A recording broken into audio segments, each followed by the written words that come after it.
दोस्तों, क्या आप भी उन लाखों लोगों की तरह हैं जो कुछ करना तो चाहते हैं पर किसी कारणवश कर नहीं पा रहे।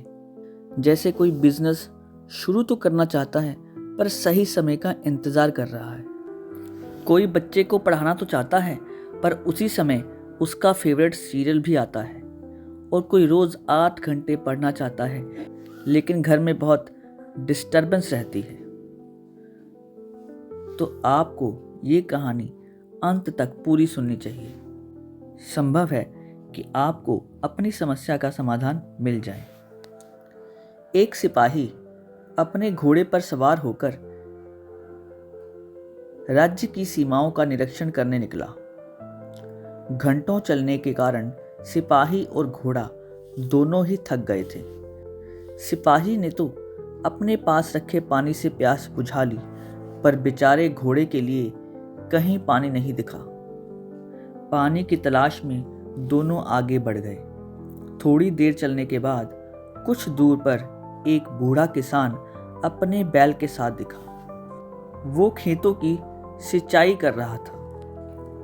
सिपाही उसके पास पहुंचकर बोला, काका, मेरा घोड़ा बड़ा प्यासा है, इसे ज़रा पानी पिलाना था। किसान बोला, पिला दो बेटा। सिपाही घोड़े को रहट के पास ले गया ताकि वो उससे गिरता हुआ पानी पी सके, पर यह घोड़ा चौंक कर पीछे हट गया। किसान ने आश्चर्य से पूछा, अरे ये पानी क्यों नहीं पी रहा? सिपाही कुछ देर सोचने के बाद बोला, काका, रहट चलने से ठक ठक की जो आवाज आ रही है उससे ये चौंक कर पीछे हट गया। आप थोड़ी देर अपने बैल को रोक देते तो घोड़ा आराम से पानी पी लेता। किसान मुस्कुराया, बेटा, ये ठक ठक तो चलती रहेगी। अगर मैंने बैल को रोक दिया तो कुएं से पानी कैसे उठेगा? और यदि घोड़े को पानी पीना है तो उसे इस ठक ठक के बीच ही अपनी प्यास बुझानी होगी। सिपाही को बात समझ आ गई। उसने फिर से घोड़े को पानी पिलाने का प्रयास किया। घोड़ा फिर पीछे हट गया, पर 2-4 बार ऐसा करने के बाद घोड़ा भी समझ गया कि उसे इस ठक ठक के बीच ही पानी पीना होगा, और उसने इस विघ्न के बावजूद अपनी प्यास बुझा ली।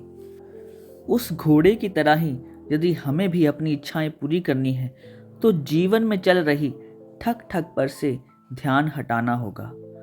हमें सही समय के इंतज़ार में अपनी योजनाओं को टालना छोड़ना होगा। बहानों के पीछे छुपकर ज़रूरी काम से मुंह मोड़ना छोड़ना होगा। हमें ये कंडीशन लगानी छोड़नी होगी कि जब आइडियल कंडीशन होगी तो हम काम करेंगे, क्योंकि ज़िंदगी में ठक ठक तो हमेशा ही चलती रहेगी और हमें भी इसी ठक ठक में अपनी प्यास बुझानी होगी।